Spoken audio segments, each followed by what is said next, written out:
G'day everyone and welcome to another edition of the Weekend Wrap brought to you by CrowCast. Not a bad game by the Crows this week, well in parts at least, but plenty to talk about, and why don't we get right into it.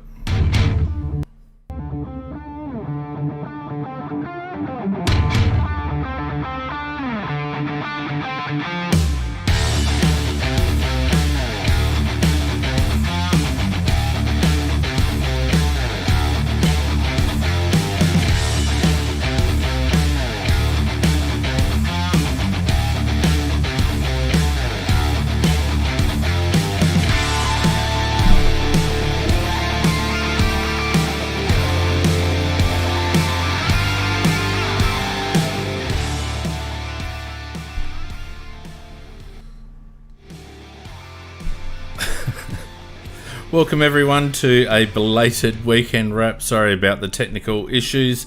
Trying a few new things, trying to revamp the wrap show a little bit with a few more graphics and whatnot. So thank you very much for your patience, and welcome to my cohorts, Macca and Nicky. Macca, how you going, mate?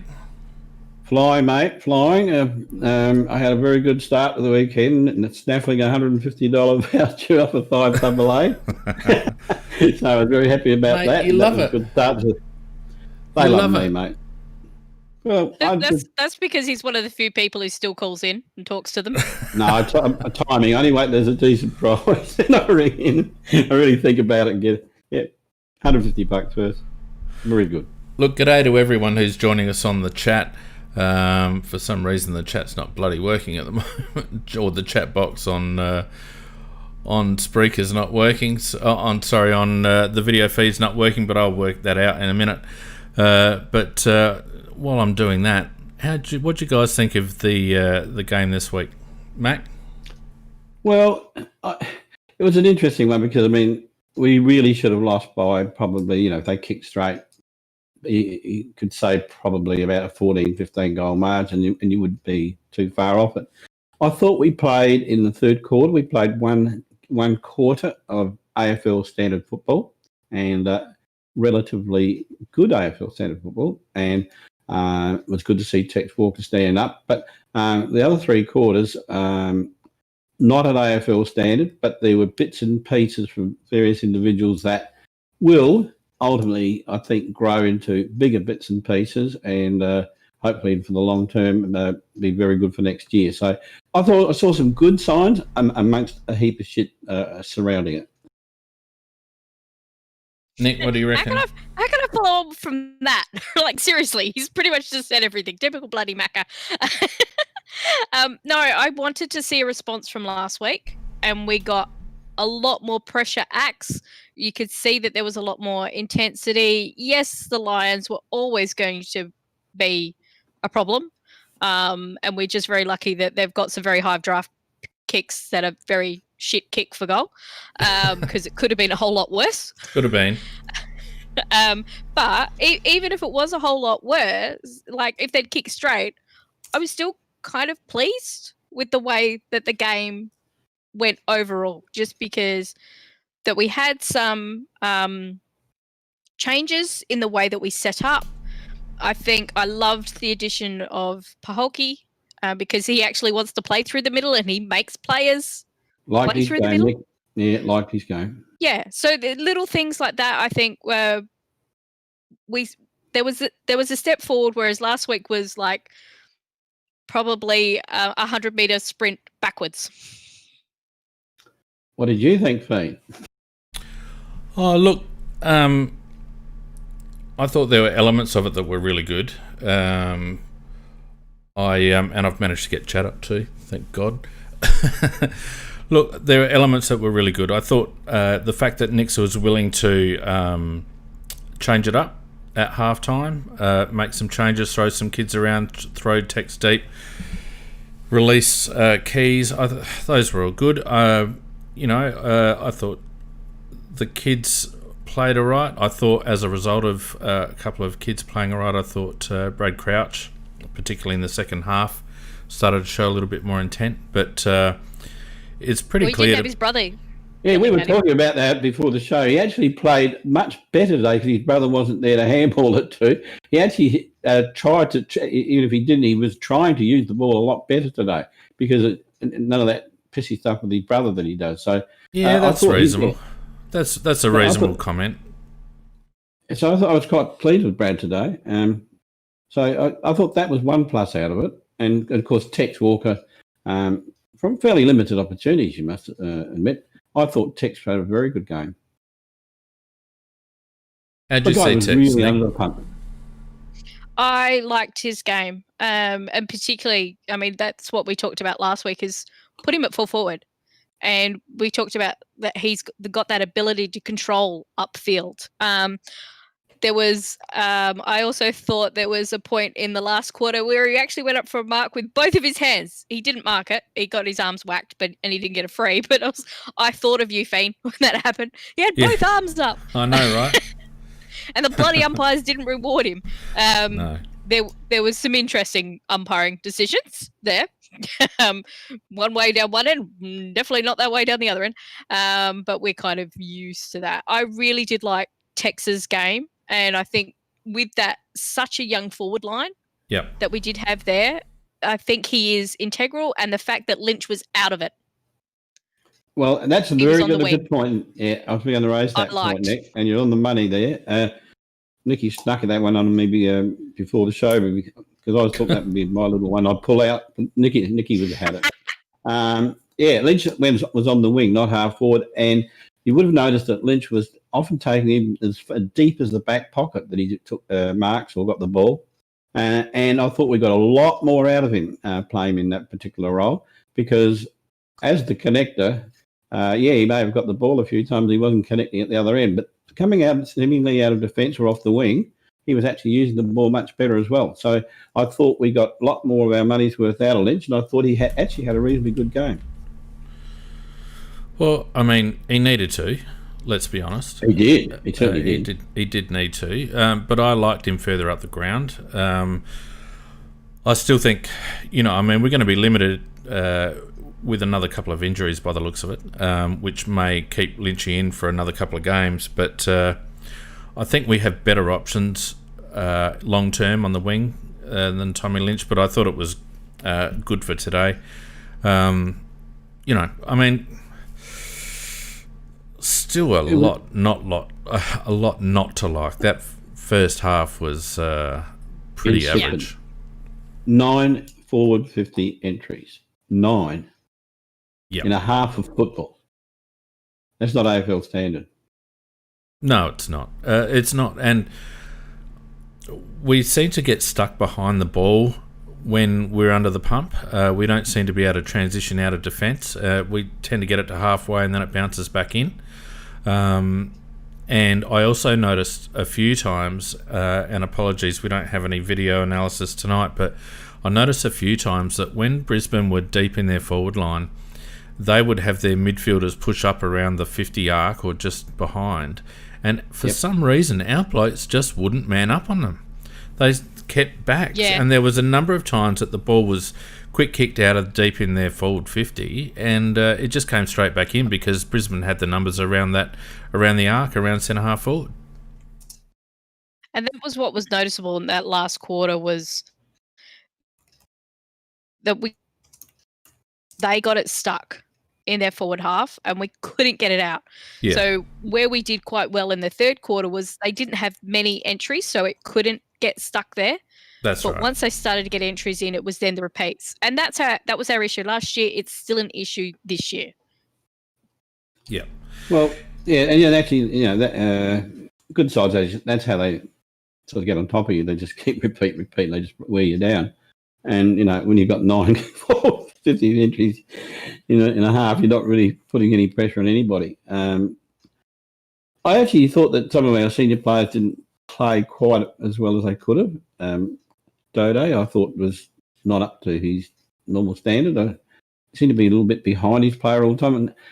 And that really goes back to what you were saying, Fiend, about their half forwards coming up higher and our players not quite going up there with them, which gave them loose man opportunity all the time. And then our defence being caught piggy in the middle and I would have hated to be on that last line of defence. Yeah. For me, though, I think you're being a bit harsh on Duday because he had to become more accountable once we lost Hamill. You said that to me before off air, Nikki, and I still don't agree with you. You're wrong. Well, Nikki, my eyes don't lie. He didn't have a good game. It's good to have you back, Mac. Thank you. It was all far too agreeable last week, wasn't it, Nick? Well, mostly because we were just like, yeah, well, the game was shit. Let's have a go at Mark Prosciutto. Yeah, that's right. Oh, well, that's another story. I thought that was a fair point. Now, just another player too, Laird. Laird did not hit too many bloody targets today. Am I right or am I not? It just seemed to me like Laird was. He's not the Laird that he was last year. He's definitely struggling. No, he was like last year. He couldn't hit a target last year. He was still doing the dolly little kicks up in the air. Look, he's definitely struggling. I worry about Rory Laird in general. He seems to be lacking a yard of pace at the moment. I don't know whether he's carrying a he nickel. has lost the yard. But he seems to be lacking a yard of pace. But he's no orphan there. I've noticed a few times. Brad Crouch obviously lacks a yard of pace, whether that's hamstring related. But I noticed even our young guys, Miles Baholke struggled to give second and third efforts today. And whilst I didn't think Miles played a bad game, I did notice a couple of times that he just couldn't chase. And it just makes you wonder about our fitness program, and we won't go into that too much right now. But big tick for that particular comment, because there's no doubt we are not as fit as the other teams in the competition. It doesn't seem that way, does it, Macca? No, they're not. Used to be. So, used to be a lot fitter.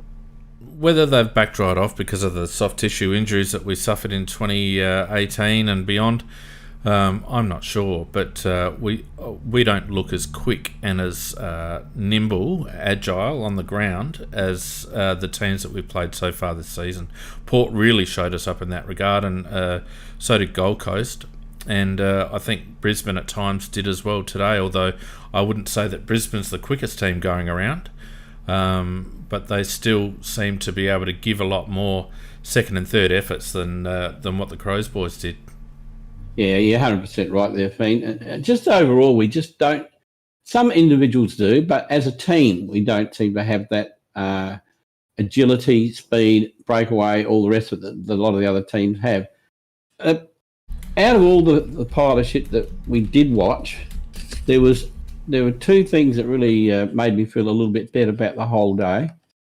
And I thought one was Chase Jones, who at one stage there had a little golden burst and showed us what he will become eventually. And I felt a lot better about the fact that, at times I thought, gee, bloody Jones, he's never going to make it to be what we thought he was. But in a game where we were getting slaughtered, he had a lovely patch there in the midfield where I thought, this guy can be a very good footballer for us. And he is a fair ding one. He's got pace and he's not frightened and he goes in hard and he's got second efforts.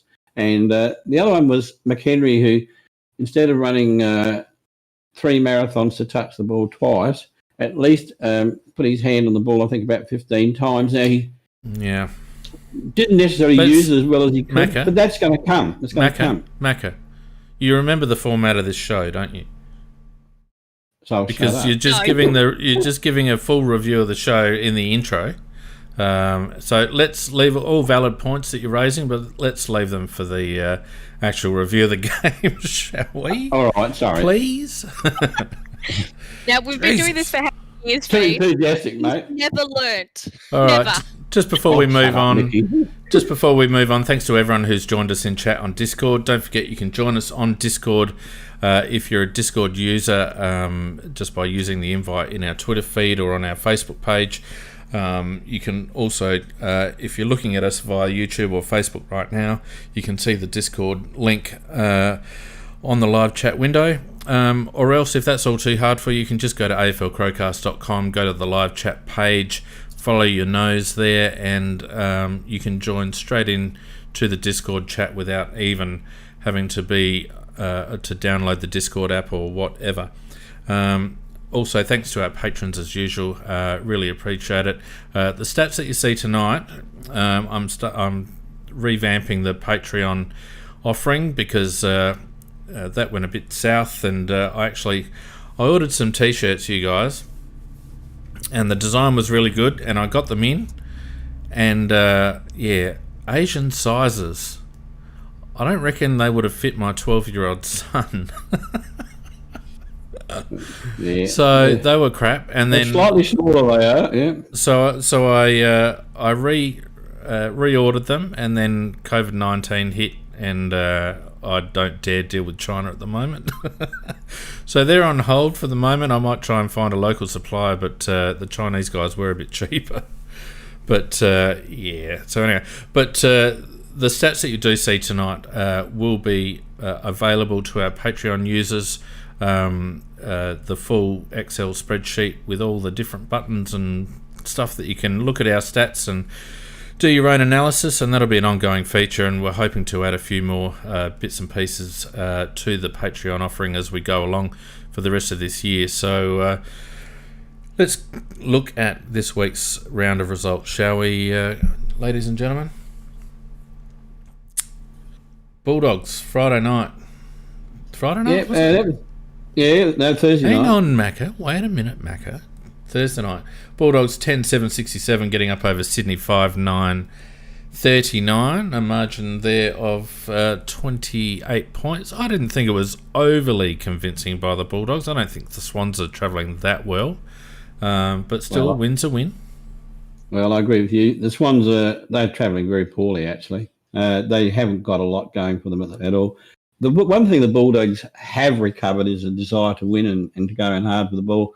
I thought, two key things out of that game. Bontempelli showed what a captain can do and lead his team to victory.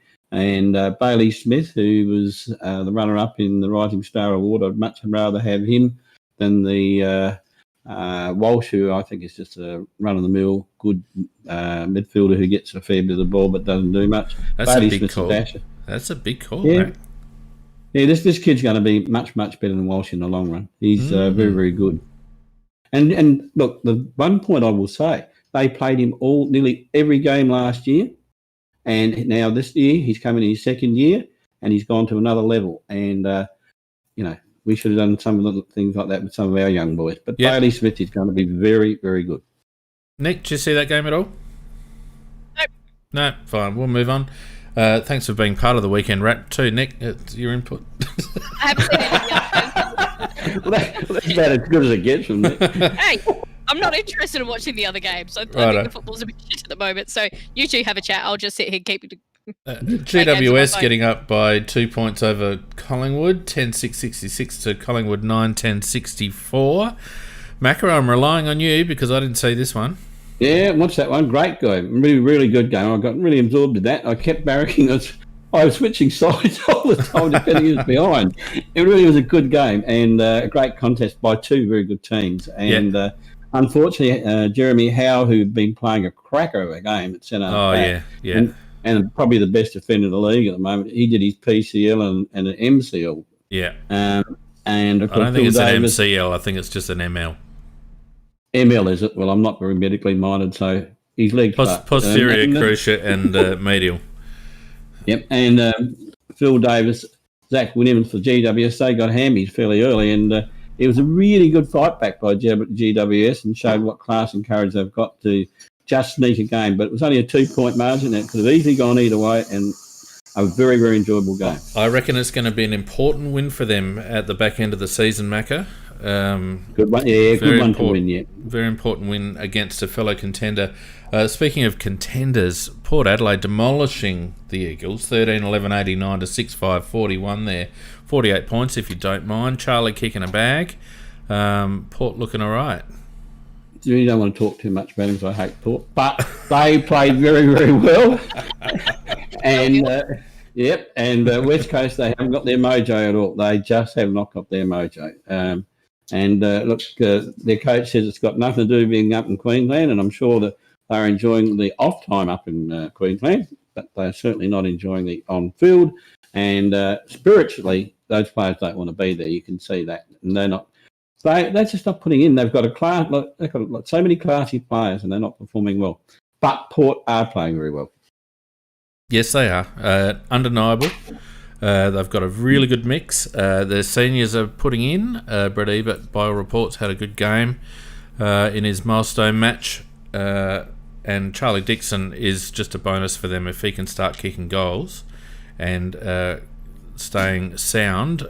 He's a bonus for them. So they're on the way. The St Kilda Saints had a good win over Richmond, who are just going at the moment. Saints 15-3, 93. Good kicking. Richmond 10-7, 67. 26 points to the Saints. I'm going to declare it. Richmond dynasty is over. Caroline Wilson can stop raving on and slobbering away how good they are. Their dynasty is over. They're coming back to the field at a rapid rate. Wow. Big call. And St Kilda, they paid money and they brought people in. I don't think we'll get them a flag, but it's improved them out of sight. They actually should have won by more against Richmond than they did. Did you see that one, Nick? No, Nick was probably cutting a toenail. Nick's not even there. She's gone. Like, we're talking about the other game. She's got nothing to say, so she's gone to get a toasted sandwich or something. I'm listening to you guys. Of course you are, Nick. Now, this was a good game. I did look up the stats, and the fact that Martin was playing, but is he as ineffectual as I think as he was from that very first game, Macca? Yeah, look, Martin's a very good player, and I think he's at his most dangerous when he's in a forward pocket isolated one-on-one against somebody. They get the ball in there quickly. Around the ground, he feeds off of other players a lot. He really does. He gets a run past, he gets the handballs, etc. And I'm not saying he can't earn a hard ball because he's a hard guy, but he's not as good as he appears to be. Yeah, I'd go along with that. Macca. What the hell's going on with my thing at the moment? Just having a pop song here and there. I don't know what's going on. I think Dusty has to get back to basics a little bit. I think he's actually forgotten what gave him the status that he has in the game, and I just think he's trying to be a little bit too cute. He's sweating off a little bit. Obviously teams are going to be playing him closer because that's what you do. And I just think Dusty has to get back to getting the agate. Yeah, I agree. Yeah, look, they haven't got the cohesion. They're not playing with the same system they were before. If a teammate kicked Rewald in the leg, you get a kick that way. Yeah, it's about the only way you get one. They don't have much system at all at the moment. So look, it may come in the second half of the season, but I'm saying that they won't win the flag this year. Can't see it. Oh, that's too early to write them off, mate. I reckon. Anyway. Yeah, but you've got to make a big call now and then. Yeah. Speaking of big calls and good games, the Carlton-Essendon one was a very enjoyable game to watch, I thought. Wasn't it? It was a cracker. It was an absolute cracker. Can I say the bloody score? No. It's like I was going to say, but Macca beat me to it. It's like you guys are on for the first time. Probably. Carlton 7 goals. Jesus Christ. Carlton 7 goals 10, 52 to Essendon 8 goals 3, 51, a margin of 1 point. Macca, what did you think of that game? Absolute cracker, Pete. It was really enjoyable, and again, I kept oscillating, barracking for different teams depending on who was in front because it just was a good game. And I'm not saying that you can see those two teams. I cannot see them winning a flag, and if they get into finals, they'll be right near the bottom. But I have to say this: they did play a burst of good footy, and overall, I thought it was a pretty entertaining game.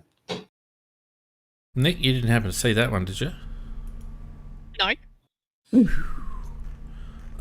Mighty back in the old day when Wally May used to make comments on Channel 7, and they say, comment Wally May, and you say, no comment, and they say, good comment.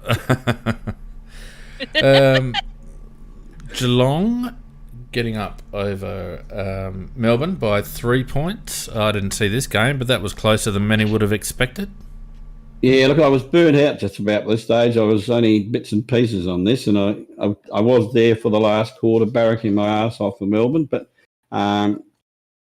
just their own worst enemy. It always comes back to usage of the ball, doesn't it? When you've got opportunities and use the ball well, and you'll finish it off nicely. They could have actually won the game with the last kick that they had for the game, which was 30 seconds to go. The chap that went over there from GWS, I can't remember his name, had a set shot for goal, 45 metres out on about a 45-degree angle. Comfortably made the journey, but he's about 1 foot on the wrong side of the post, and that decided the game. Never mind. I also forgot a game. Gold Coast getting up over Fremantle and continuing their excellent run, 10-4-64 to 8-3-51. Thank you, Macca. Go. Just realised. We only saw little bits and pieces of that because basically concentrating on the Essendon Carlton game, and that one was about 3 minutes behind it and got a little bit further behind, so I got to see little bits and pieces. Look, well, it was again another entertaining game, but we're not talking about high standards there. And the Suns, although they won the game, I don't know they would have won it if Fife hadn't have got injured. It was a big injury. Massive injury at the wrong time when the Fremantle was just getting that momentum going, looked like going to go on with, but no, then they fell back. They didn't. It was left to poor old Walters to try on his own, but he needs Fife around. Yeah. And halfway through the last quarter, we got Hawthorn comfortably over North Melbourne, 8-10-58 to 5-3-33. What's that, 25 points up at the moment. You would expect Hawthorn to kick on with that one. And North Melbourne, I reckon, would be slightly disappointed with that result. Yeah, it's one of those things, isn't it? You take Hawthorn and you've got Clarkson. I looked at Hawthorn beginning of the year and I thought, they're not going to play finals this year, or if they are, they're going to be down near the bottom. But, geez, you never know with Clarkson. He just seems somehow to get his team to play a pretty good brand of footy. And he doesn't fine-tune it from game to game, depending who they're playing. So, yeah, he's a very, very smart coach. That's not being clever to say that. He's got the runs on the board to prove it. But North Melbourne, their coach is a fairly rookie coach, and yeah, he'll learn from playing against Clarkson. Because I thought on paper, North Melbourne have possibly got a better side than Hawthorn. Yeah, I would have thought that going in as well, actually. But it's it's just the way that Clarkson designs his game plans, and he does, as I said, he tweaks them for which team he's playing, and he puts the players in here and there. So overall, well done to Clarkson, well done to Hawthorn. And I think the thing with Hawthorn this year is, and we touched on it a little bit last week, Fane, is that they're like us, they're in a bit of a rebuild. So they're going to be a lot more up and down than what we are, just purely on the fact of you've got Clarkson and they've also got some better stars still in that team. But I think that's what we're going to see from them. It's going to be a little bit unpredictable to try and gauge how they're going. I still think they're not quite there with personnel yet, but no, they're not. But he's getting the best out of them. Most out of them, yeah. Well, he plays that system, and they're pretty disciplined, the Hawthorn Football Club, and generally speaking, it's the sum of the parts with that team. And we've seen blokes slot in like Ricky Henderson, and more recently Chad Wingard. They slot in and they play their role, and it's like I said, it's just sum of the parts. So I reckon they're probably lacking a dynamic mid at the moment. I think their mids are all a bit just someone with a bit of flair. I reckon they need. Oh, they have one young Walpole. Walpole's going to be a real star. Yeah, I agree with that. But apart from him, there's nobody else that has that flair. No, more accumulators. Yeah, we see Burgoyne. He's about 93, and he's not. There's no flair about Burgoyne anymore. He's just gets a kick here and there, and the other chap, he did his knee in, and he's not. Oh, the other thing is interesting. He something wrong with his shoulder. He used to be the tackling king, Mitchell, but he's at the moment he's barely tackling at all. It's something to do. He's got a bit of a sore shoulder. Yeah. All right, let's go through the ladder with the Port Adelaide Power on top 4 wins. The Suns on 3-1 together with Brisbane.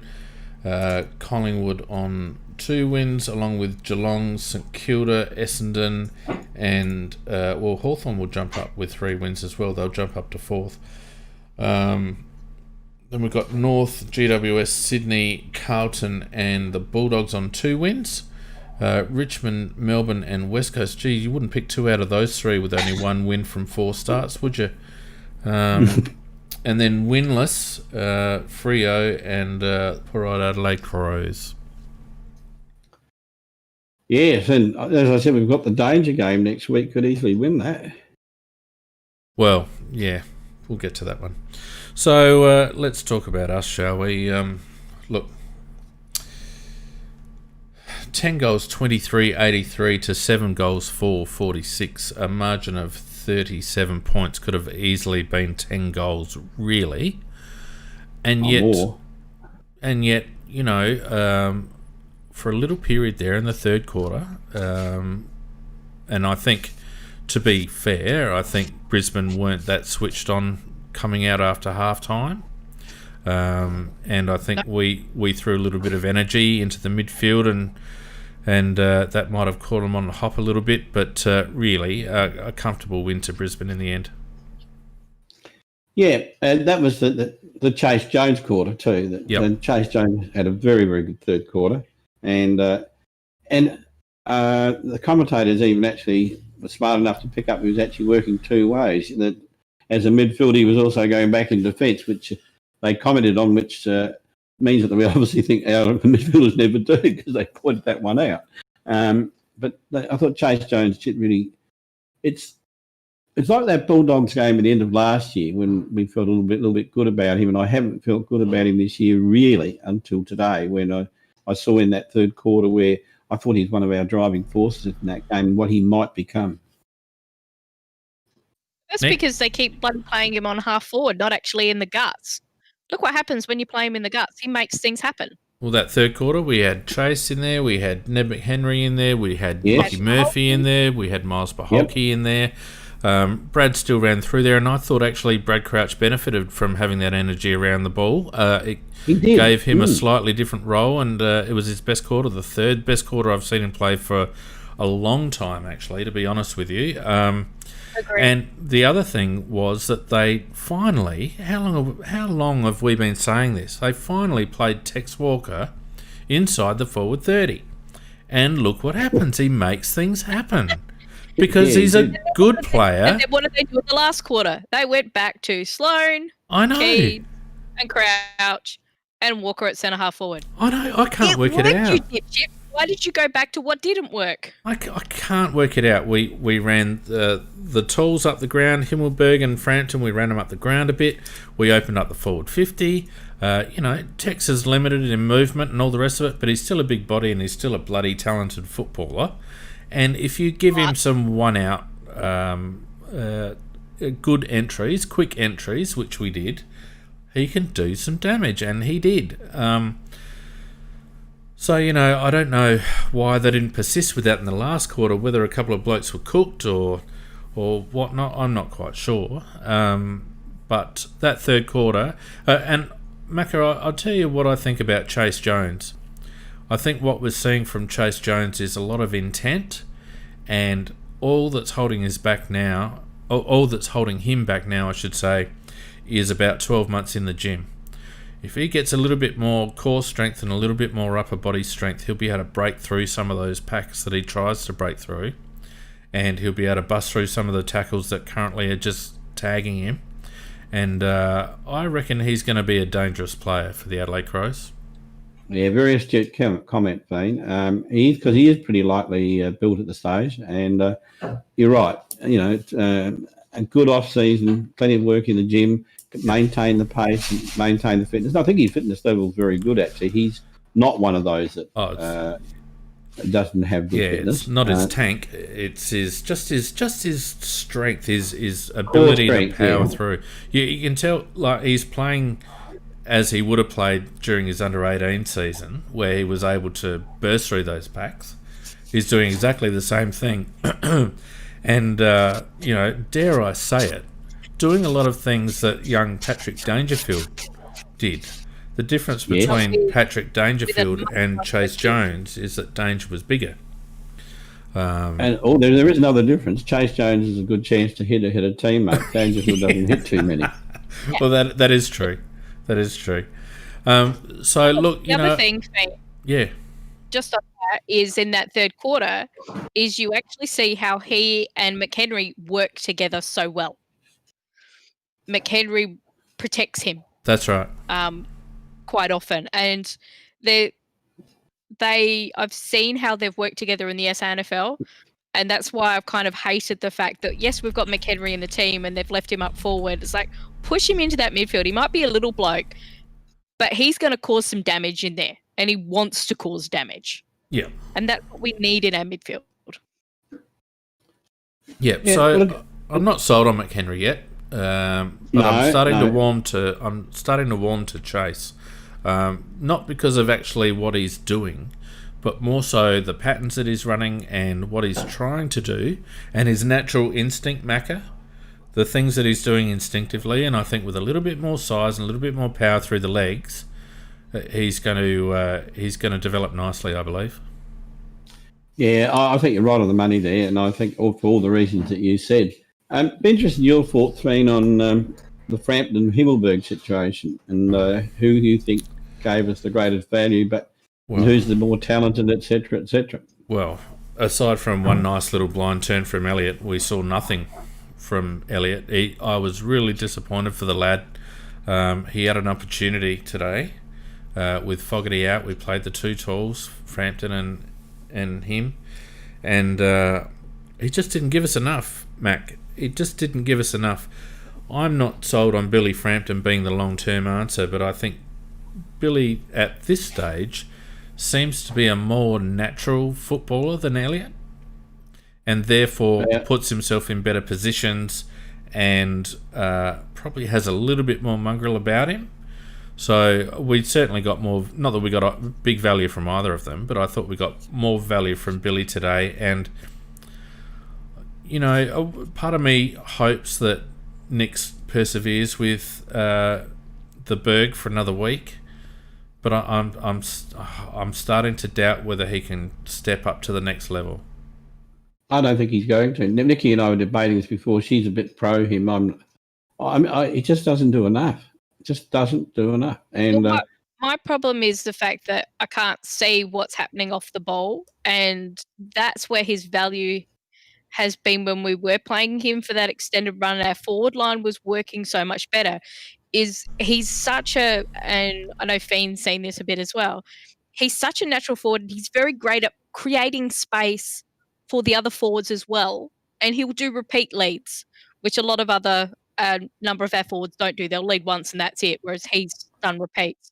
So because we're restricted in the camera movements from the Gabba because they're freaking atrocious, I couldn't quite see what was happening in the wider picture, so I don't want to hang him too much because I know that he's got that ability, which, like you and I have talked about it before, Fiend, that he and Walker work together so well.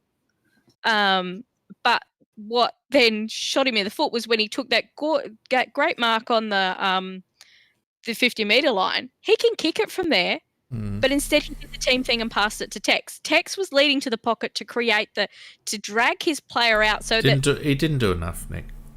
Yeah, no, he didn't. But it's like he kept wanting. It seems like he's in the mindset of trying to do too much team things, and not just being that little bit selfish, which a forward has to be, and take that job when it's there. But there's fundamental things that he's not doing, Nicky. He's not presenting often enough.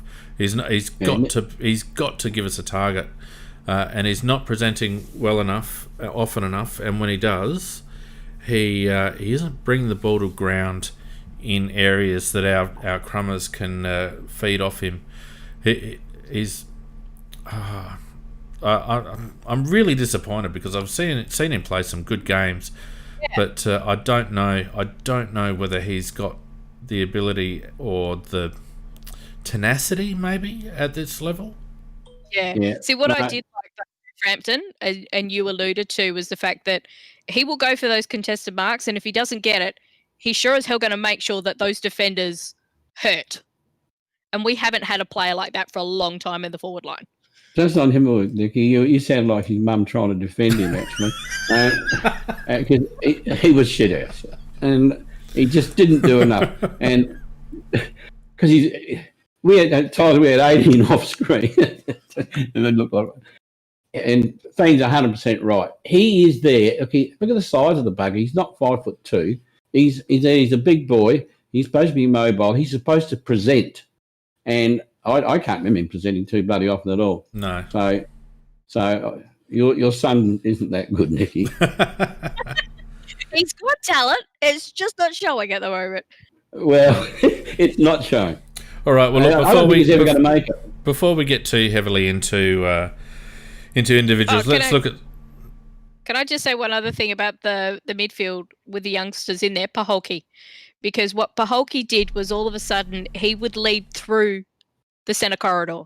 Yep. He would dictate that when we were coming out of the half-back line that we were switching it into the centre corridor. And that's the advantage of Paholke.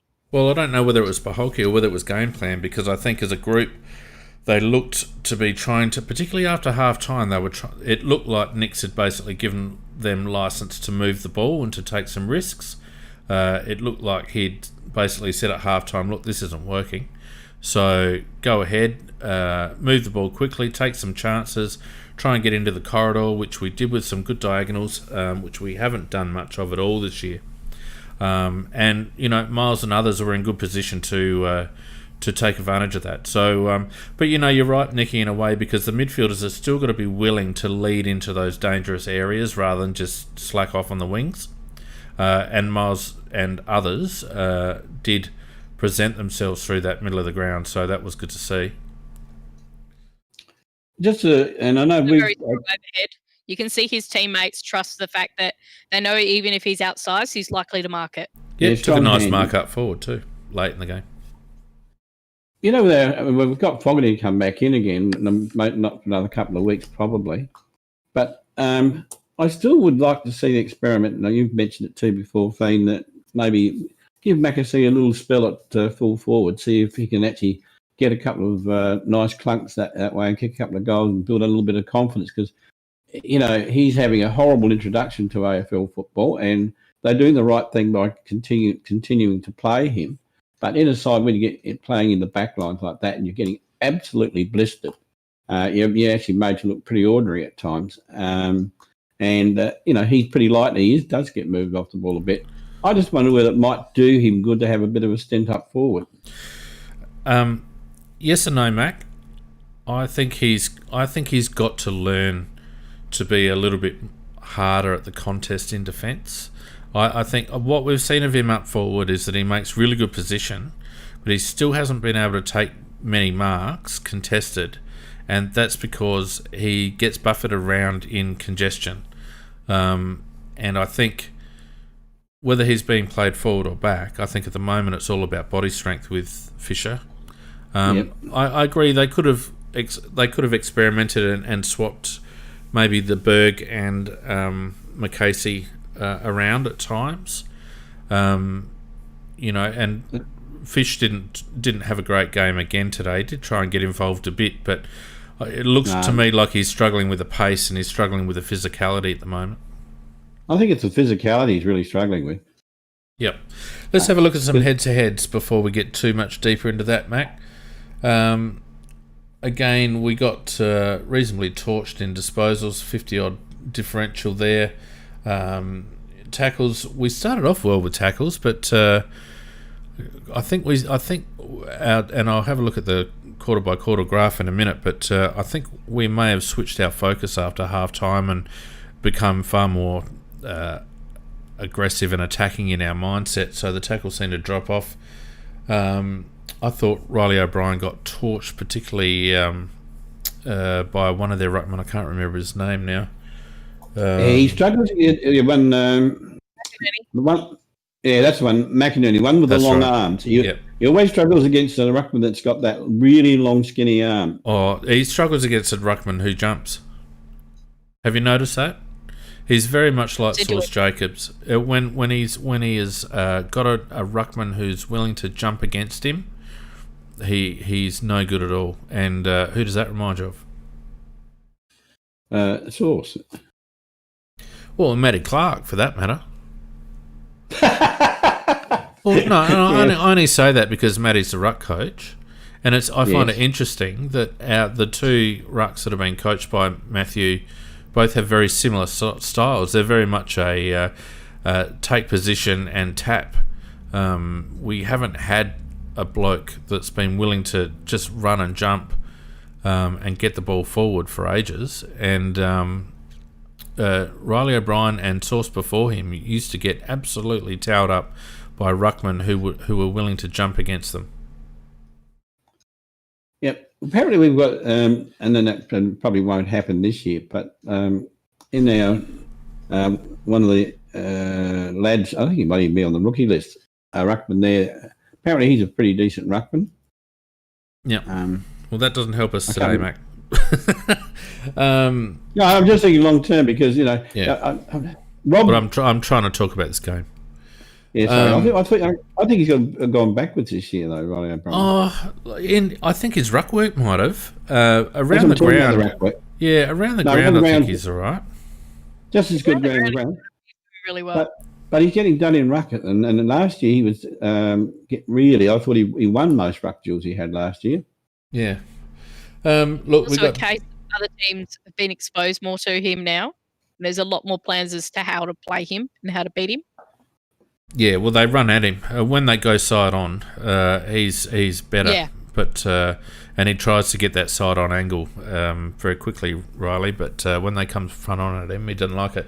Look, we got done in clearances by about 9. We had plenty of the ball behind centre. We had 46 to 21 rebound 50s, but only 28 to 60 inside 50s. And as you mentioned, Mac, only 9 up to half time. It was horrific. Contested possessions, we got absolutely torched by 40. Uncontested possessions, well, they just had more of the ball, full stop. Our disposal efficiency was okay, although, my God, did we fumble the ball at ground level? Oh, yeah. We just could not take first grab. Well, it was very slippery. Apparently it was lightly raining most of the game. Professional footballers, Macca. Oh, look, I'm not making excuses. I'm just saying that the local boys would be a little bit more used to it than us because they probably play with that either that or heavy dew a lot of the time. But just you were talking about the number of inside 50s. I don't know whether you picked up that with the efficiency associated with that whole 28 was 35.7%. Yeah, so yeah. one in 3 of those 28 inside 50s was efficient. Yeah. What else do we have here? Score involvement's a very interesting stat here. Score involvement's 119 to Brisbane to 48 to Adelaide. Now, I don't usually take much notice of that stat, but it just goes to show you that Brisbane were playing very much a team game, whereas our scores were probably more individual efforts, apart from that little burst in the third quarter. Yeah, I think they were. Yep. They're definitely so. Definitely so. Yeah, very interesting. Now, I've spent a lot of time on this. For those who are watching on Facebook or YouTube, I hope you appreciate all the effort that I've gone to. I just wanted to have a look at some differentials and where we might have actually... I want to focus on the positives and where we actually started to get back into the game. Because we really did turn it around in that third quarter, and I don't know about you guys, but I have a feeling it was uncontested possessions. I have a feeling we started to actually use blokes on the outside a little bit more. Tried to. Yeah, if you look at our goals that we scored, there were some really nice, like that free-flowing, that overlap movement. Yeah, one on the far side right to the back line, Nikki, all the way out to and even Walker. like Crocker's goal in the forward line, it was that quick handball from Tex, but he timed it perfectly for that run around to get at the front of the contest, which we haven't seen from one of our forwards for a long time. Well, actually, I was just going to say that piece of play really sticks out in my mind because I think it was the only one we did like it all day. Well, the interesting thing is that if you have a look at the differentials after half-time, our contested possession differential didn't really change too much. In fact, over the course of the second half, it continued to decline. But what did improve substantially was our uncontested possession. And what it seemed to me to reflect was the fact that rather than blindly kick it and get it coming back over our head, we actually started using overlap and using the diagonals and using the chip kicks and trying to break Brisbane open, and it worked to good effect. Yeah, well, it did on occasions, and you're talking about third quarter here now. Third quarter, yeah. Yeah. If we isolated to the third quarter, I think that is correct what you're saying, and that there was no doubt there were some reasonably good passages of play where we switched and we actually hit players on the chest, which meant they then had an unpressured situation where they could actually look for somebody and put it on their chest, and that's why we actually looked at. I said we played AFL standard in that third quarter, and that's probably part of it. You're quite right. Yeah, it's very noticeable. If I have a look at some of the other stats here, and I'm looking at differentials at the moment, and what we were saying before about the tackle count, it does again reflect what I was saying, that we were in positive territory with the tackle count up until sort of midway through the third quarter, and then it started to decline. And I think it also, well, a couple of things. I think first of all, we took keys off Lachie Neale. We decided that we'd let Neale have a run, and would use Benny Keys in a more attacking role, so that we released that tag. And I think in general, we started to hunt the ball a little bit more. So our tackle count dropped right off. So it wasn't that. In terms of our clearances, it certainly wasn't our clearances, because really that stat remained the same and then dropped off again sort of halfway through that third quarter. So it wasn't clearances. I think it came down to ball use, to be perfectly honest. Yep. Yeah. And that's why I actually enjoyed watching the third quarter, because there was that free-flowing overlap, some really good timings as well, and it's who we were giving the ball to then deliver it as well, I think. And I think it just showed up that Matt Crouch isn't a loss to our team. We're actually probably better with Matt Crouch in his current form. Yeah. Remember when Matty Crouch won his BNF? The quality 2 years ago. Yeah, the quality that stood out with Matt when he was playing well was he was kicking longer kicks. Remember, he was kicking 20, 30 metre passes instead of those dinky little things all the time, and as a result, we were getting more value from him. But it's the only season I reckon he's consistently kicked the ball aggressively and effectively. Every other season that he's played for us, he's either been overloading on handballs or having ineffective kicks around his body. Well, I'd certainly. Well, he may not get back in next week, but I'd like to see him back in. But I would think there has to be a golden rule that Brad and Matt don't go on the ball together, because Brad looked a totally different player in terms of the way he acted with the ball without Matt there. As I say, he kicked a lot more, and he could be better than efficiency, but they're very hard when you've got a team that's not necessarily in front or whatever. And Matt is a very good accumulator of the ball, and but you're right, Fiend. Should be there with a different message, which is to try and be longer and more penetrating with the ball, rather than 2 metre handballs or 15 metre kicks. And the thing though with Matt is that he just wants to do that little blind backwards turn panic. He's not taking that advantage forward anymore. And what I thought was really telling was that they had the twos play this morning. We held Gibbs out, but we made Matt play. And we then still didn't even put Gibbs in the team when it was raining, and we still went in top heavy. Yeah, I was going to raise that, Nick, and I hate to say you got one right. But yeah, we should. we went in definitely one tall too many. I don't understand the logic why we brought in Himmelberg and not a small. No, I don't get it either. I don't get it either. And I'm wondering who is the brains trust who makes these decisions, and under what logic? When you know that it's drizzling with rain, it's going to be a wet, slippery ground, and you got to put another tall in there. Yeah, I mean, why the hell? I mean, when you put a small in? Getting back to the point, one of the other things that changed after half time, which indicates a better use of the ball, was our disposal efficiency. Our differential was substantial up until just after half time, and then we went into positive territory after half time. And again, that's all about ball use, isn't it? It's all about kicking the appropriate targets. And given that we were actually taking some risks with our kicks after half time, that's a pretty good effort to have a positive differential on disposal efficiency after half time. It's not just kicking for to good targets. It's the running hard to make that space position. To get to that spot. Yeah. Very, very good point, Nikki.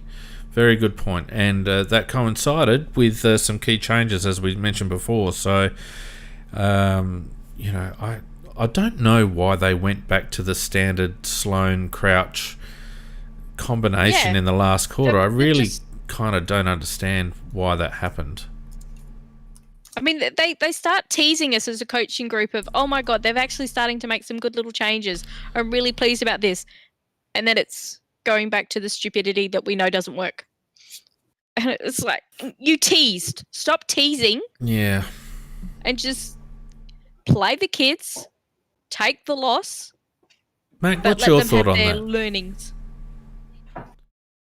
Could you work out why Macca they switched back to the traditional midfield setup in the last quarter after the young kids had gone so well in the third quarter?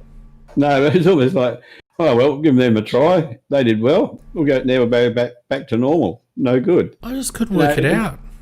It was illogical. If you make a move and it's working, why the hell would you keep doing it? And I don't know. It mystified me, but it was almost. And then the last quarter, it could have got really nasty. And but somebody in the chat said the kids were getting tired. They reckon, and maybe they were. Who knows? We don't know. Nikki does. She knows what's going on off camera, so she'll tell us about it. No, I don't know what's going on off camera. That's what makes it hard to dissect the game. Oh well, you're everybody's mum. You work it out. You're a bit salty there, mate. I know somebody's annoyed that I've made more than one good point today. I just got told off by Mrs. Macca for saying that to you, Nikki. Love you, Mrs. Macca. She's going to give me smacks on the hand and all that crap. Strange woman. But anyhow. Well, look, let's look at some individuals because you guys are a rabble tonight. You're all over the shop. So Bradley Crouch, 24 touches. Liked his game. I've got his... Shut up, Macca. I've got his quarter-by-quarter differentials up, and the good thing about Brad's game today, particularly after half-time, is his kick-to-handball ratio. 20 kicks to 4 handballs is what we want to see from Brad Crouch. He had no handballs after half-time. He had 11 disposals after half-time and 13 in the first half, including 9 in the second quarter.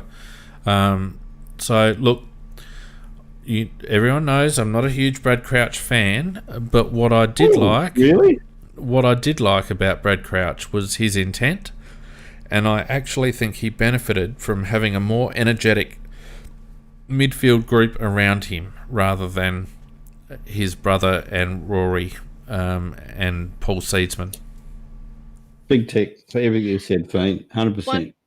Just one of the things, Fiend, is what was his metres gained for this week? Look, the magic of my beautiful spreadsheet here, Nikki, I can tell you. Metres gained. He had a lot of metres gained in the third quarter. Let me just have a look here. Because that's what our problem was with him last week, was how downright shocking his metres gained were. And that's why I was very surprised he was still in the team.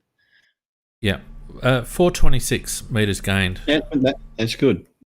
And how's this for a stat? In the first half, see, this is why this spreadsheet is so bloody fantastic. In the first half, he had, let's go back to his disposals.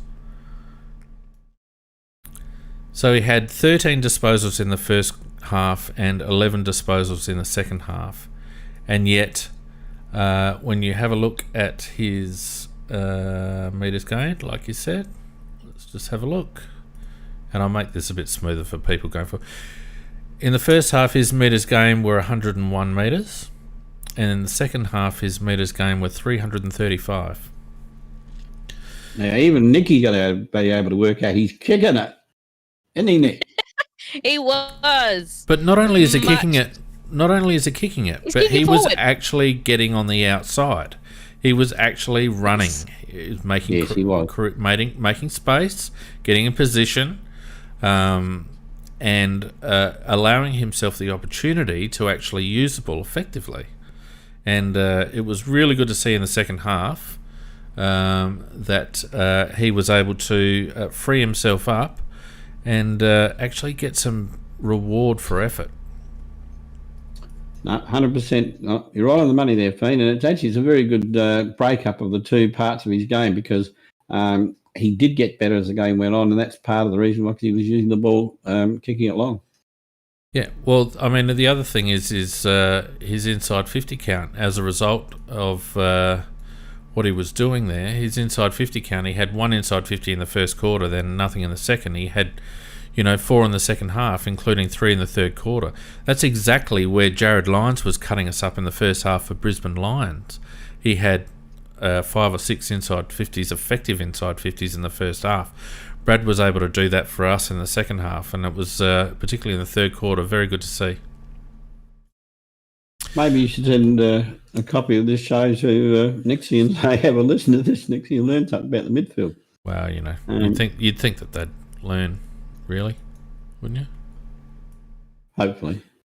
Benny Keys, I thought, did all right. He had 6 of his own disposals in the first half while he was tagging Lockie Neal, and kept Lockie Neal fairly quiet in the first half, particularly the first quarter. And, interestingly, as soon as we released that tag on Neal, he became their... he's still... how many disposals? He had 4 disposals in the first quarter and ended up with 31 for the game. What a machine. He's a magic player, and he's one of these players that just wants the ball, and he's prepared to risk body. He does, and he's got nice pace, nice toe, reads the ball well, clean, very clean with it. There's not much he can't do. And I was surprised though that we didn't keep a real clamp on him because we clamped him beautifully in the first quarter. But in the second half, we certainly didn't have a tight clamp on him. Look, I think it was just a mindset, Mac. I mean, Benny Keys has had 7 tackles for the game, 6 of them in the first quarter, and I bet you all those 6 would have been on Lockie Neal. And I think... Right.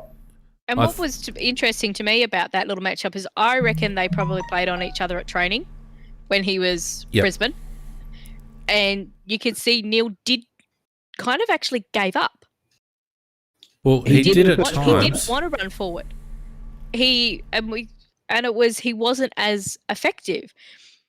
Once Keys kind of started to give him a little bit more leeway, which did happen in the second quarter, then he got on his bike and actually started to. But he wasn't doing, and they pointed out the commentary was that he wasn't doing the repeat efforts that they know as what has made him like the best midfielder currently in the AFL, and he wasn't quite doing it.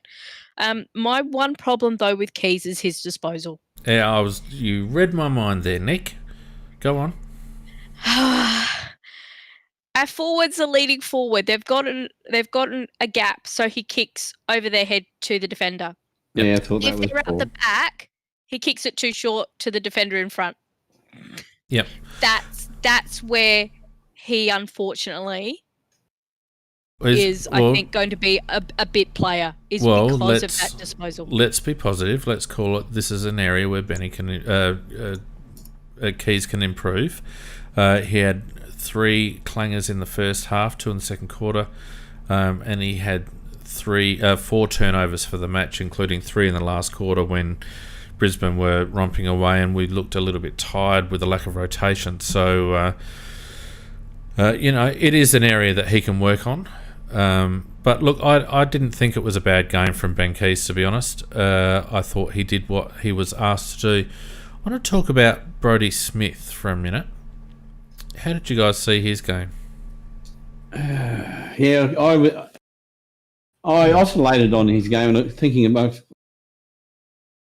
oscillated. Most of his good things was when he was out in the open on his own, but he was playing the back lines on a player, so that meant that he wasn't near his player at the time. So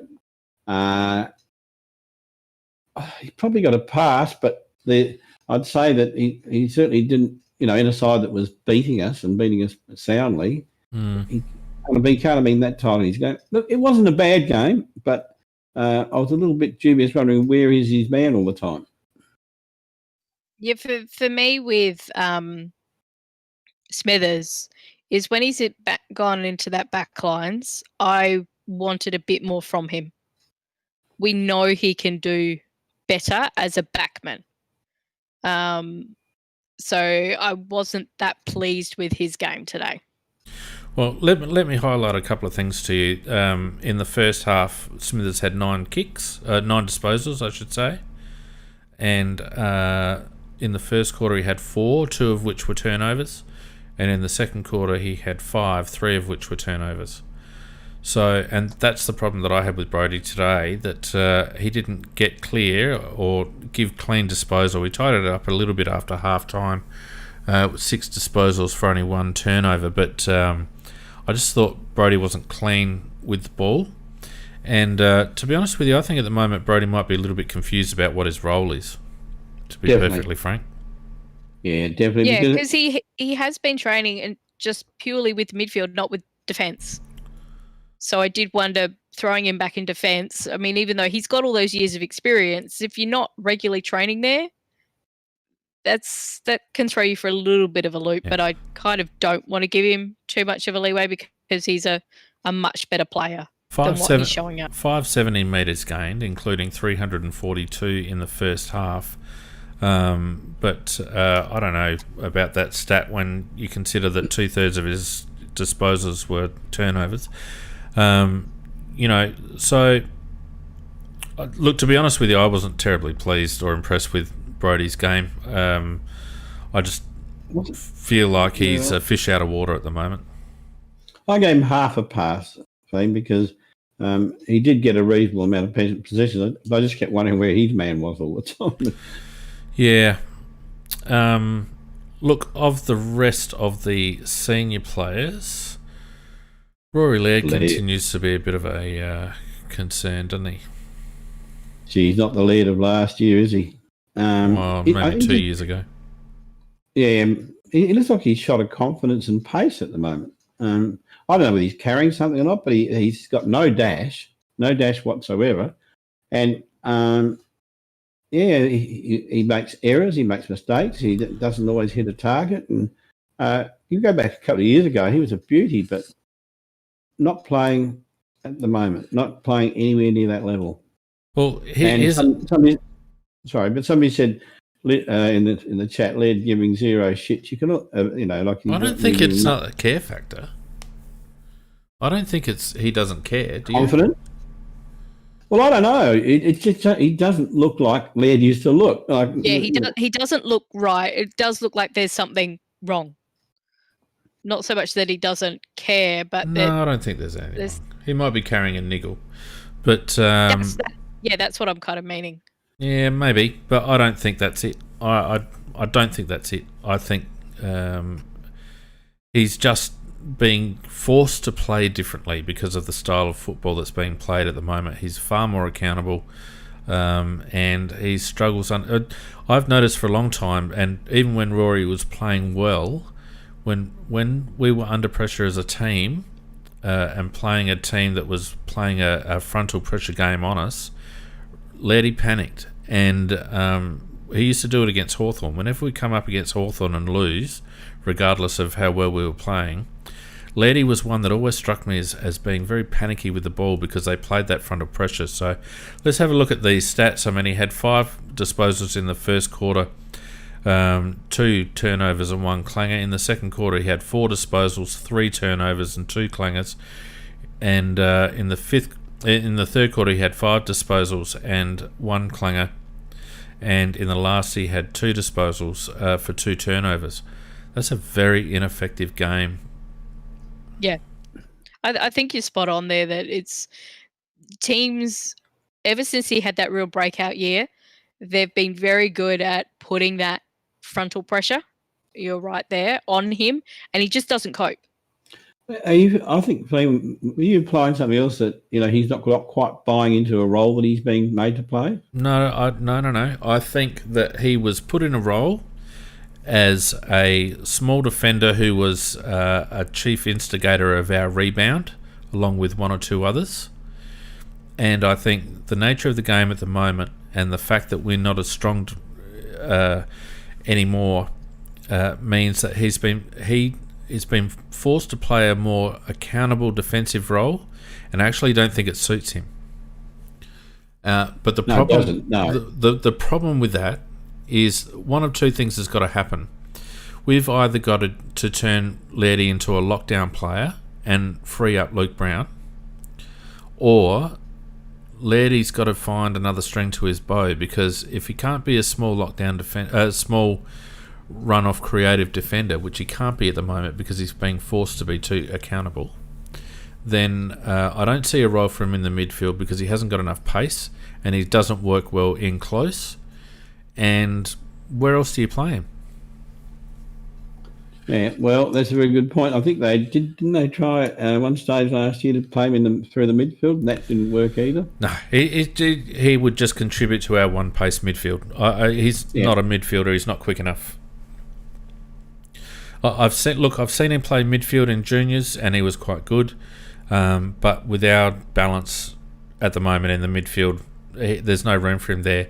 And I really honestly think that for Lairdy, the best thing that could happen is if they actually turned him into a lockdown player, so released him from distribution duties and made him a lockdown player and actually moved Lukey Brown up the ground. Because otherwise I can't see a spot for him. Well, he's certainly not playing good footy at the moment, not by my book. Who else do we want to have a look at in the seniors? Let's have a look at Tommy Lynch, because his was an interesting game, I thought. Not the worst of games. But again, Tommy's very wasteful with the ball, and we saw that in the first quarter again with 4 touches for 2 clangers and 3 turnovers. And, third and fourth quarter as well, he had 2 clangers and a turnover as well out of 8 touches. Tommy does really well when he gives himself time to dispose of the ball, but if he tries to do something spontaneously too quickly, he's all over the shop. Yeah, you are right, and that's always been the knock on him is his disposal. I thought he did some handy stuff dropping back. He was obviously playing wing, and he dropped back into the defence quite a few times, and sometimes quite deep. And I thought that in that sense of getting the ball, he was pretty good. It always comes back to the question of his disposal, which is what we've been criticising him probably every time we talk about him. Yeah. We did get a little bit more. That's also that problem that we discussed, that because he was doing that drop back, that's where he was getting those disposals and doing that quick kick release out. Yeah. But of course, as you pointed out, Fiend, their midfield was literally the wall set up, and that's where your clangovers, clangovers, turnovers. Is that a new term, clangovers? Yep. So he does a lot of clangovers. I think that's kind of where those stats came from, because he had to do those quick kicks under pressure. Yeah. The way that they'd set up our midfield wasn't as accountable as it should have been. Yeah. So I give him a little bit of a pass in terms of that, but I liked us using him on the wing. I think that's actually a better use for him, but you're right, he's got to try and create that little bit extra space so he can get that disposal right. Yeah, the thing with Tommy is if he's going to be up the ground, he's not got any stats inside 50, no marks, no tackles. If he's going to be up the ground, he's got to actually provide us with inside 50s. And we only got one from him, that was in the third quarter. And I think if he's going to play that wingman role, and I know he pushed back fairly deep, he probably played, a lot of periods of the game across our half-back line. But Tom's got to be able to deliver inside 50 because particularly without Rory Atkins there, the one thing that Rory does do is deliver inside 50 when he gets it in the right spots. And again, if it wasn't coming out of our midfield, there weren't too many other blokes delivering inside 50. Well, can't argue with that. Well, then don't. Rory Sloane. And didn't. I know. I was thankful. Rory Sloane. Typical Rory game. He just battles his guts out. Not necessarily always efficiently, but he just does try. How'd you see it, Nick? I was a little worried when he got injured. Looked nasty, didn't it? It did look nasty, but that's so Rory is like, yeah, it hurts, but stuff it. We've already lost one player. We can't lose two for the game. I liked he was some of the work he was doing in the midfield when he was being a little bit more inside and then he would do a little bit outside, which is that's the balance that we like from him a bit better.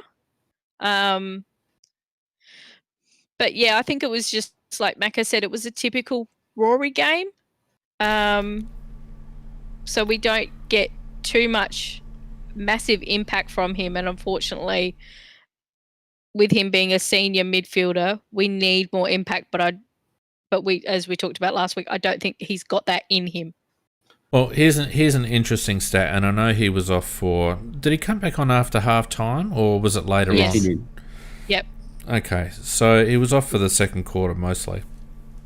Yep.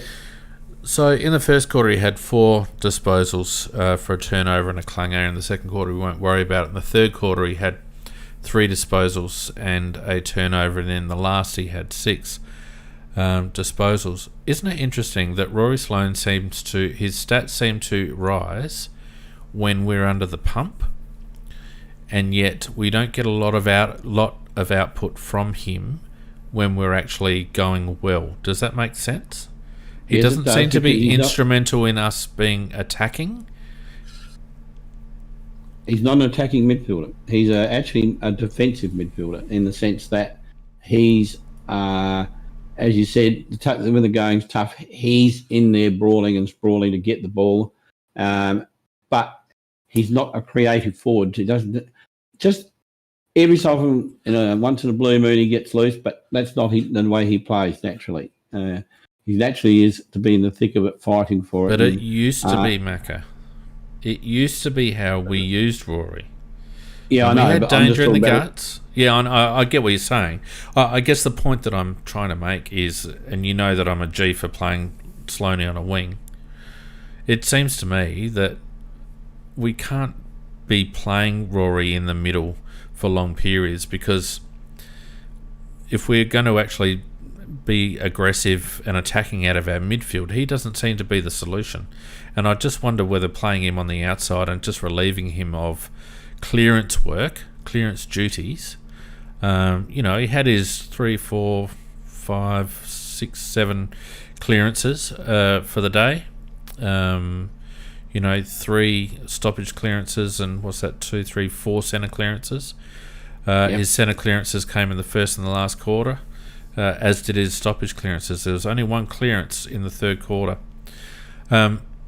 It just seems to me that we would get more benefit out of Rory and probably lengthen his career if we played him wing half forward rather than in the coalface. Yeah, I think he'd probably half forward more likely, because with the license to go wherever he wants. And I think that you might get something out of him that way, because he's a very good competitor for the ball. But as I say, as you said quite rightly, said he's not an attacking midfielder, and we've got to somehow develop an attacking game from the midfield with the other lads that have to grow into that particular role, because Brad started to become a bit more attacking in the second half, which was better. But yeah, the whole mindset of that midfield has to change, really. Yeah. Yeah, I like the idea of him more on the wing or playing that half forward role, because he can still come in and impact at a centre bounce, but it makes him not be the one to get that ball in first.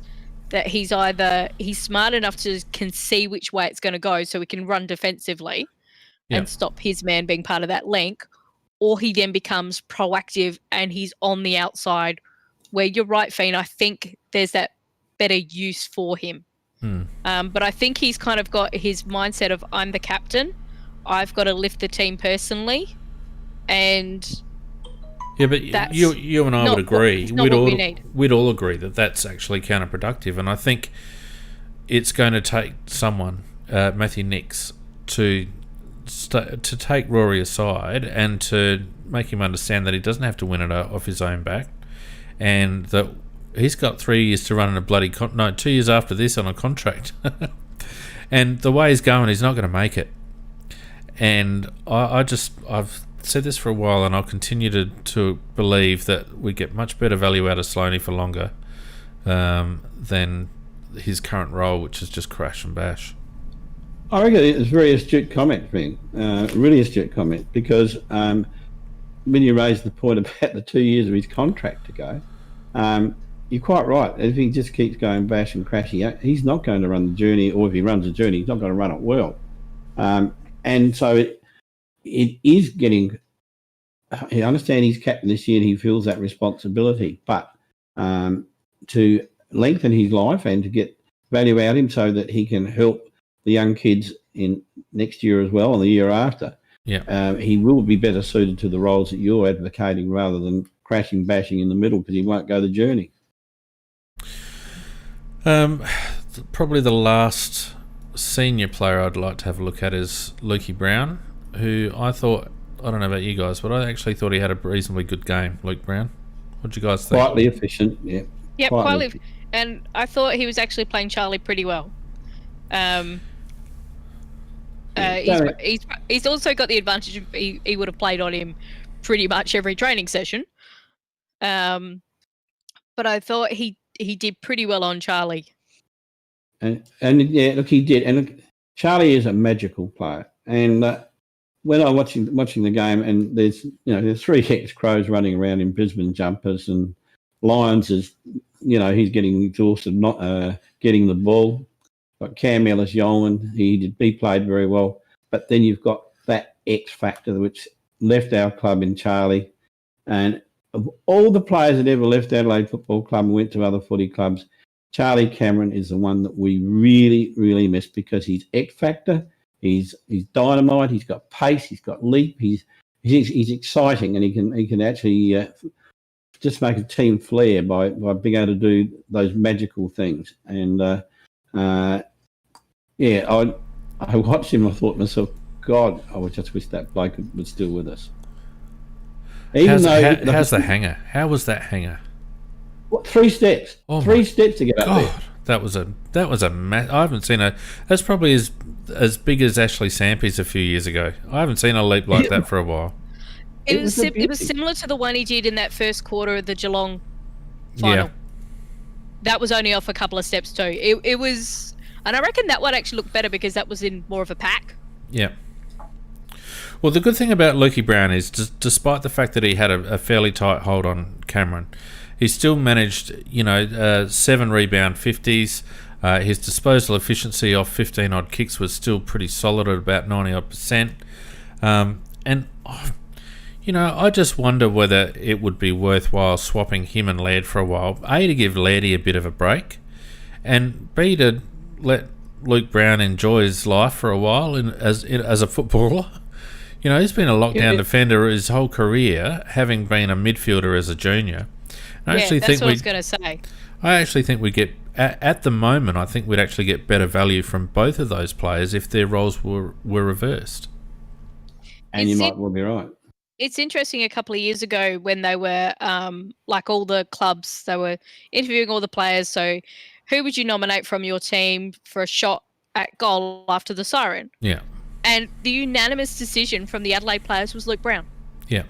Everybody forgets that so whilst he's sitting there at that 93% disposal efficiency you were talking about, a lot of those were kicks under pressure. Yep. So he's not a lead, which is a kick up in the sky. He's got such beautiful disposal, even under pressure. And I think we'd probably get killed even more because we always get killed by a small forward, and thank God we've got him. Yeah, he's a good player. He never lets us down. He should have been all Australian so many times. He's been named by a lot of other, like the top small forwards, that said he is the hardest one to play on. Yeah. As a defender. But I do agree with you, Fiend, as well. It's like, can we have two of him? One bit further up the ground and leave him back down there as well. Well, it'll be interesting if they do. Interesting to see if they do actually think a bit outside the box, because I think it'd benefit both of those. Let's look at the youngsters. We had Miles Paholke come in after a fair while on the sidelines, and I thought he made a good account of himself. What did he have there? 12 disposals. What did he get in terms of clearances? A couple of clearances, one in the first and one in the third. Look, I thought he played his role, and very hard for a kid to come in and be assertive and dynamic and all the rest of it. But like you said, Nicky, he ran to good spots and he got himself, in places that were dangerous. And surprisingly, because most people consider him an inside-ish sort of player, he got most of his ball on the outside. And the other thing too is, did I hear rightly that was only his 9th game? Yeah, that's right. Yeah, we haven't played him too much. Even when he was outstanding in the SNFL, we were persisting with a slow midfield. I mean, he's not a quick player, but I think he's a quicker ball user. He's a quicker decision maker. His mind works well. Yes, and that's why I've always really liked him, even though I call him bobblehead, because when he runs like a bobblehead. You just watch his head bobble. It does. It does. And it looks like he's standing still and treacle, but he's actually moving quite well. And the other thing I do really like about him is that he's a great overhead mark for his size. Yeah. Strong hands. Really strong hands. This is where stats are stupid, because they've got him down for 0 contested marks. Now, I plainly saw him take a contested mark in the last quarter in our forward line. Yeah, he did. So that's bollocks. But I was going to say the same thing. He's one thing that we don't have at the moment. You could argue that Rory is, but he's not really doing it at the moment. We don't have a marking midfielder, and Miles is that. He is a marking midfielder, and we've seen how well Geelong have utilised Dangerfield as a marking midfielder. I'm not saying Paholke's of the same calibre, but it highlights how handy it is to have a bloke running through the midfield that can take an overhead mark, and he certainly can. Yep. Who else have we got? We got Chase. Let's have a look at Chase. We've already spoken a little bit about Chase, but I'd like to see when he got his actual disposals. Let's have a look here. Third quarter, I reckon. Yeah, so 2 in the first, 3 in the second, 4 in the third, and 2 in the last. And contested possessions, let's see how they line up. Because it was in the third quarter that he kind of got involved. And 4 contested possessions in the third quarter, 3 in the second quarter, 2 in the first, and 2 in the last. That's good numbers. What's that? 11 contested possessions for Chase Jones as a young first year, low game midfielder. 11 contested possessions is a very good outcome. Sorry, I misread that. It wasn't 11. It was 4, 6, 7 from 11. Yeah, as I said earlier, he was one of the things that he excited me in the third quarter, that I can actually see a vision of what he will become. And I have no doubt he will get there, because of the fact that he wants to play footy, and he was busting his guts, and he still and as we said before, it's not his fitness. He just needs to build up a little bit. get a little bit stronger, and I think he'll turn into a nice player for us. How'd you see that, Nick? Well, I like the fact that we know he's got those silky skills, that outside pace, but he can switch and do that inside, and he can get those contested balls. But you're right. He's just got to get that little bit of extra strength without giving away his speed. Yeah, which is a really fun balance to do. But the other thing I like about him was that even when we're getting absolutely towed up, he never drops his head. He keeps fighting till that final siren. Yep. And you can't teach that. And I think even though, like we discussed it last week, he's probably a little bit undersized. Did we make the right decision in drafting him? Possibly not for what we needed. But he's a good talent. And worth persevering. Absolutely. Yes, completely. In fact, I think he could end up more in the gut. He could end up being. I don't think he's going to be the silk we need in the midfield, but I think he could end up being a Rory Sloane in the midfield, which wouldn't be a bad outcome. Rory Sloane with a bit more speed. A bit more, yeah. Well, Sloane had speed early. Better disposal. Yeah, better disposal. I think he could be he could end up being an improved version of Rory. Not necessarily in fighting hard for the ball, but in terms of the rest of the qualities. Yeah. Elliot Himmelberg, we've touched on him. He only had the 5 touches. Tellingly for Elliot, he didn't have any contested marks whatsoever, which is disappointing, and he only had 2 marks for the game. Now, I know it was wet, but that's not enough. No 1 mark inside 50 in the third quarter, which was right on the edge of the 50, if I remember rightly. But also, for a big man, not many score involvements. No. Well, my thoughts about him at the team is that can Nicky's son survive? Could he stay on the list at the end of the year? He's going to have to do a lot more than that. He's been on the list enough. Yeah, agree. I think he's physically developed enough. And I think it's now or never for the Berg. And we've been fans of him on the podcast. A lot of potential there, but it's now or never for Elliot, I think. I think so. Yeah. Fish McCasey, just the 4 touches. It's McAtee, mate. Oh, sorry. I interchanged between the two. Sorry about that. Fisher McCasey actually rolls off the tongue better. Fisher McAsey. I know, but he calls himself McAsey, so we better do it. Yeah, we better do it. Look, not too many touches. No rebound 50s from him. We've already spoken about Fish. He just needs to bulk up, I think. Who else have we got here? We haven't spoken about Lockie Murphy. He's not a young gun, but what do you think of Lockie's game? 7 tackles. Mixed. I thought the effort was good. Results weren't great. Overall, Murph hasn't been too bad for us, but I didn't think today was one of his great games, obviously. But not through lack of trying. I've never ever knocked the kid for not trying. He'll risk his body. Oh, no doubt. Yeah, absolutely. But very hard for a little guy like it is hard for a guy like him and the role that he plays when you're playing in a team that gets their bums kicked. It really is hard. Yeah. Ned McHenry, he had the 11, 14 disposals. What did we think about his game? Well, last match he played. Well, last match he had a Forrest Gump. He walked everywhere and went everywhere. And he only got 2 touches, but at least, what did you say, 14 was it, Fiend? Yeah, found the ball a lot more.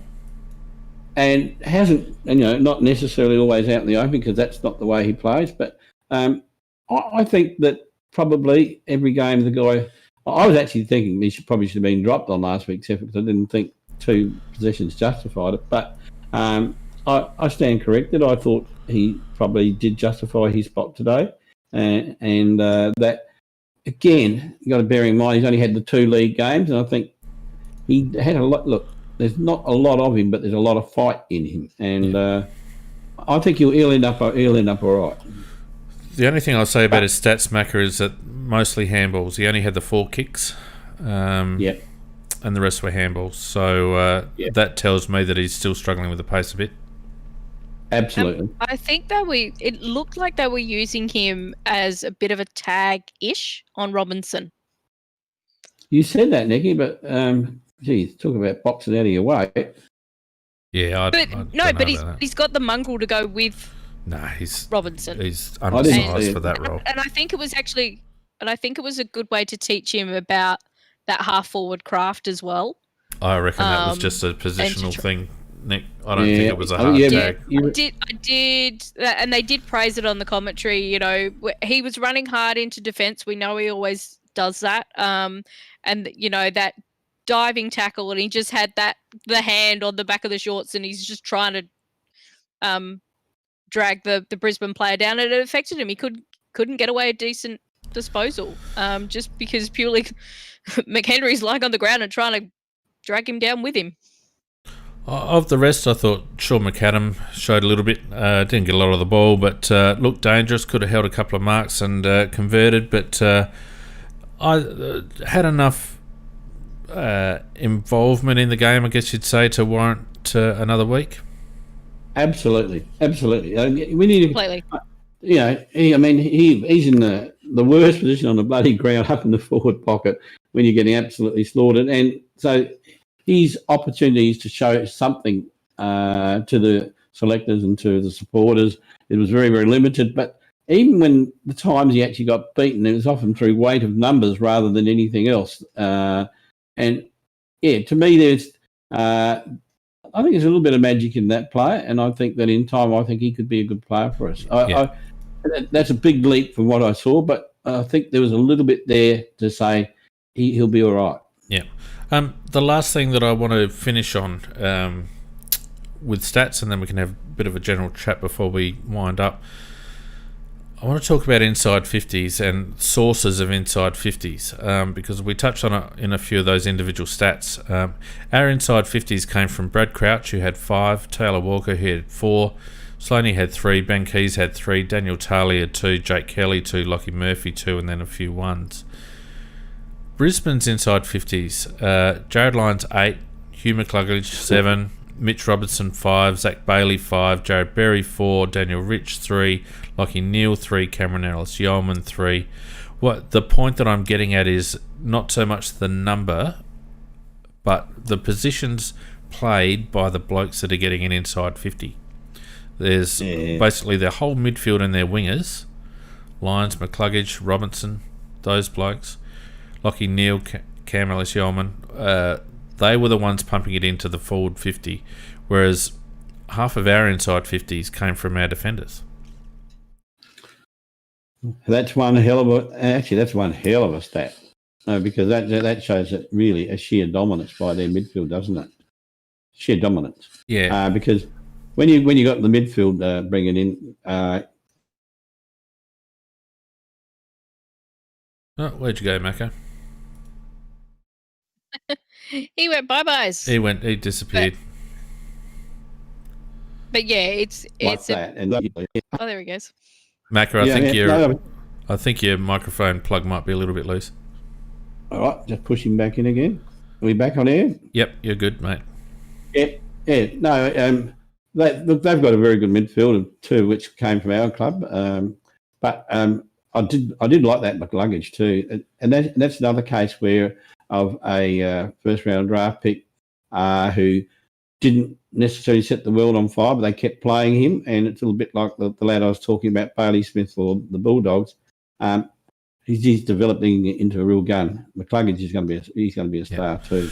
So we're going to have to develop midfielders, and we saw it in the stats that in the third quarter we did get some of that inside 50 output from our midfielders, which is exactly where you want that to be coming from, rather than haphazard from the half back line or whatever. So that's something that our midfield, or there's a lot of things that our midfield have to work on, but that's one of them. I was hoping to actually show some vision of the change in our midfield setup at centre bounces between the first and the second half, Mac. I don't know whether you noticed that, but I'm going to put a bit of a compilation together during the week and chuck it on our Patreon and maybe later on our YouTube channel. But there was a substantial difference in our setup in terms of our positioning and the way we moved in the second half or third quarter around stoppage compared to the first half. Anyway, that'll do for stats. We're smashing it out here tonight. We've gone our usual 1 hour 40. Have we? Yeah, 1 hour 40. That's because Macaroon is waffling. Oh, hang on. Nick, I'm going to hear you bloody snoring all the time in the bloody background. Just to finish up, I would just like to have a brief conversation, because I've been debating with a few people on Big Footy, and I'd be interested in your thoughts. Hello, you've been brawling again, so. No, not brawling, but I'm very much one for critical analysis rather than focusing on names and reputation and all the rest of it. And to my mind, and it's easy to look back in hindsight, and I don't want to do that too much, but the output that Brisbane got today from Jared Lyons and Cam Ellis-Yeoman, and the output that Gold Coast got from Huey Greenwood last week, when you consider what we got for trades for those three players, and when you consider what we kept in terms of blokes on long contracts and blokes who were injury prone and maybe not performing terribly well in the midfield, do you think that the list management committee at the Adelaide Crows need to be held to account for that? Because I think there's been some gross mismanagement. Good point, Fane, and one of my red hot points, and I'll back you 100% on it, no matter who we're arguing with. I would say that our list management has been a thorough disgrace, and I'll say a thorough disgrace for at least the last 2 years, if not longer. We have let players go who we should never go because we wouldn't go one more year, and they are players we should have probably kept, or we wouldn't go the extra few dollars, so we let them go. And then we'll get some dud, we'll give him an extra, like Jenkins, we'll give him a great big long contract with lots of money, and then have to pay it when he goes. It's been a total disaster, a total mismanagement. And it's for everything we've seen go wrong publicly and with camps and all that sort of stuff that the media love throwing at us. If they were really smart, they would analyse our list management tactics, and they would actually say, this mob have got no idea what they're doing. And you have to wonder who is pulling the string in this. Is this Reid making those decisions? I don't think is so. It a committee? I don't think so. Is it Risciuto? Somebody's making these dumb decisions. Risciuto chairs the LMC, and the general manager footy ops is on it, and the CEO is on it, and the COO is on it. There's a lot of admin people on that committee, don't you think? Well, that's too many admin people, because what that tells me is what they're worried about is more the money. And I think the problem with Reid as well, being that ex-player manager and a very recent ex-player manager, is but he wants to be that little bit too nice. And we've always been notorious for being too nice. We're easy to trade with instead of being assholes. Correct. When we should have been. And as you've pointed out last week, Fiend, we kept players on when we should have been ruthless and gotten rid of them, which I can understand why they were looking at Jared Lyons, because we had Matt Crouch and Matt was the bigger name. Yep. But the output we're seeing is that Jared is actually the better player. Well, and he's cheaper. JL is an interesting one, because you're right, he was probably squeezed by Matty Crouch a little bit back then, and he's probably the one where you think, oh well, you can see. But by the same token, Jared Lyons actually didn't want much. We forced him out of the club with a low ball offer, but Jared Lyons, I think, he wanted to stay in Adelaide. He would have happily stayed in Adelaide for $250 or $300 a year, easily. Right now, when you consider that we gave Dave McKay at $400, and when you consider that we gave Jenkins, $4 or whatever it was at $650, I don't. There's some. Our TPP is out of whack because at the moment I can't actually understand who we're paying to be able to be hitting our TPP max, right? And when you've got we're full. Yeah, we're full. But who are we paying? I mean, you've got Huey Greenwood, who it wasn't so much about money, it was about years, and we could have given him 3 plus a trigger and he would have stayed. Cam Ellis-Yeoman was quite happy to stay and wasn't looking for much money and was actually getting paid a rookie bloody salary. JL earlier on was on, bugger all and didn't want bugger all. And yet we've kept Brad and Matt. And I just think that we've overpaid them. After last year, when the writing in terms of a rebuild was on the wall, I don't understand why you wouldn't keep Huey and CEY for chips. Yep. Instead of keeping Brad and Matt for probably a combined $1 million worth of TPP. So probably we've kept Matt and Brad for probably double what we could have kept Huey and Ellis-Yeoman for, and not been worse off in my view. 100% right, Fane, and you're right on the money. It is a real hot point, and then we should probably devote a little bit more time into this perhaps next week or one of those, because the list management of this club has been a disgrace for the last couple of years and maybe 3 years, and I think that to me it just smells of Rouge fingerprints all over it again, and I know there are other people are involved, but he's a very dominating character, and Reid actually was Rouge manager. That's how he got the job. And so, again, did we necessarily get the right bloke for the job? I was very, very disappointed when we got Reid in that particular role. And in his first year, he made an absolute ass of himself. And, all I can say is list management, you are right. List management's been a very poor factor in this club. Well, the last thing that I'll say on it is that Rashido last week came out and, made that stupid tweet in response to Huey, saying if he was a bit younger he could have got more touches or whatever. Well, Mark Rashido was quite happy to play Richard Douglas for 200 and something odd games, right? At an average of about 12 to 13 disposals, and yet was quite happy to get rid of Hugh for the same average disposals, but more pressure count and more output. So who's the idiot? Well, yeah. Well, another thing too, I and didn't the fact think that Matt got dropped. Yeah. Sorry? The fact that Matt got dropped showed that it was a poor decision to keep him. They should have they should have got rid. We could have got picks for Brad and Matt over the last 2 years. Hawthorn were after Brad Crouch in a big way a couple of years ago. We had clubs interested in Brad last year, and we could have saved ourselves a hell of a lot of TPP and had a similar midfield with a similar upside, and allowed the young kids to play through that midfield. But instead, we've hung on to 2 lads who I think their trade value is going to do nothing but diminish over the next 12 to 24 months. So, I don't know. It just doesn't make sense to me.